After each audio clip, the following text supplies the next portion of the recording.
Hi, I'm Dr. Elizabeth Livengood, medical consultant with Yahweh Yoga, and one of their teachers in the RYT 200 and 500 hour teacher training programs.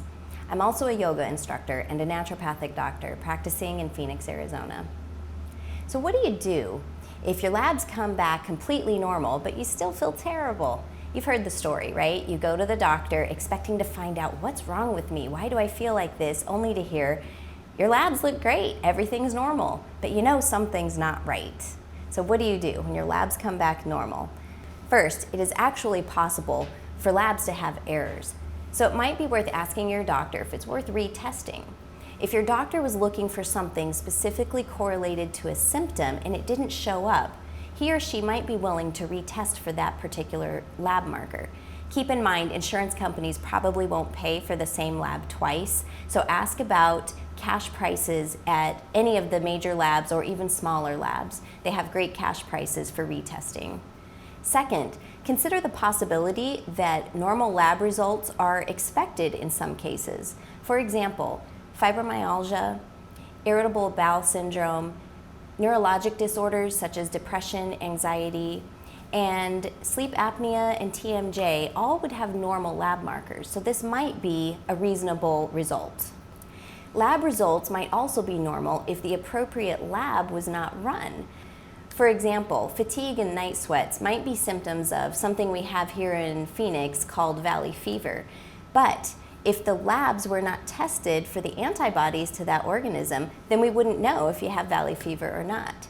Doctors are people too, and we sometimes don't think of more minor or rare conditions to test for. So ask your doctor if you think this is a concern. They can always run another test for these various conditions. Next, remember to ask an integrative or naturopathic doctor about specialty lab testing. There are many other things we can test for outside the scope of conventional testing. One of the most common is the food sensitivity panel. This can detect slow-releasing antibodies and complexes that actually target the foods we eat. When the gut becomes inflamed, food particles leak through and then our immune system attacks them. This can cause many symptoms, so a food sensitivity panel is often a good place to start with specialized lab testing.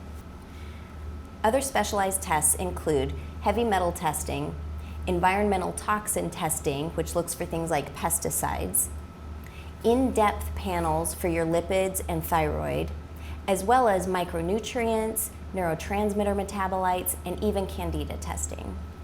A naturopathic doctor is a good resource to determine which, if any, of these tests might be appropriate for you.